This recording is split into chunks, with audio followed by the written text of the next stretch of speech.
Hi friends, வணக்கம் and welcome to Anicham Samayal. இன்னைக்கு இந்த வீடியோல முறுக்கு எப்படி செய்யறதுன்னு பார்க்கலாம் வாங்க. ஒரு பாத்திரத்துல 2 கப் அளவு அரிசி மாவு எடுத்துக்கோங்க.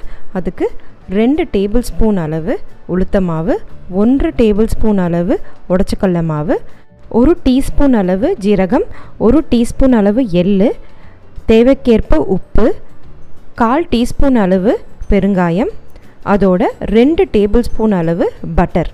இது எல்லாத்தையும் ஒரு வாட்டி நல்லா கலந்து விட்டுக்கலாம்.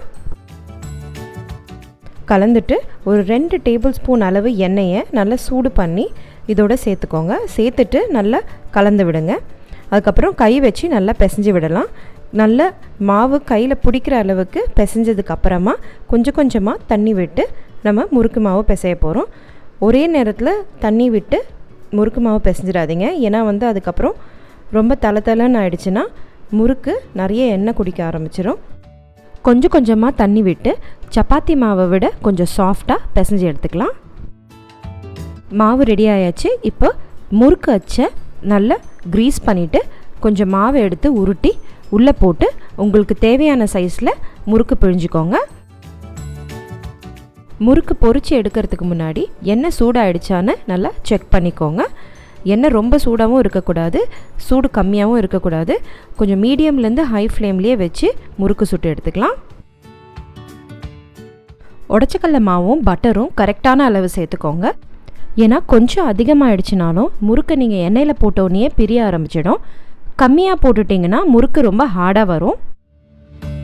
அதே போல் இதுக்கு தேவையான உடைச்சக்கடலை மாவு செய்யும்போது உடைச்சக்கடலையோட நிறம் மாறாமல் ஃப்ரை பண்ணி எடுத்துக்கோங்க. ஆனால் உளுத்தம்பருப்பை நல்லா செவர்ற வரைக்கும் வறுத்துட்டு அதுக்கப்புறமா பவுடர் பண்ணிக்கோங்க. ஒரு பக்கம் நல்லா வெந்ததுக்கப்புறமா திருப்பி போடுங்க.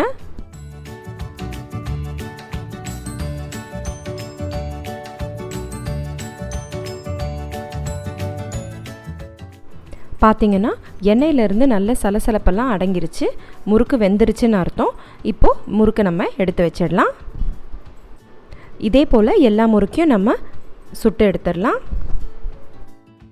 எனக்கு 2 கப்பு மாவுக்கு 20 முறுக்கு வரைக்கும் வந்துச்சுங்க. உடைச்சக்கடலை மாவும் உளுத்தம்பருப்பு மாவும் செஞ்சு வச்சிட்டிங்கன்னா எப்போ வேணும்னாலும் இன்ஸ்டண்ட்டாக இந்த முறுக்கை செஞ்சுக்கலாம்.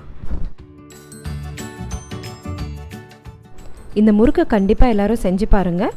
இது செஞ்சு பார்த்து எப்படி இருந்ததுன்னு கமெண்ட்ஸில் சொல்லுங்கள்.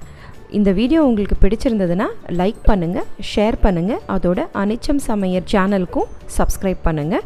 மறக்காமல் பெல் ஐக்கனையும் கிளிக் பண்ணுங்கள். இன்னொரு ரெசிபியோடு அடுத்த வீடியோவில் உங்கள் எல்லாரையும் சந்திக்கும் வரை நன்றி, வணக்கம்.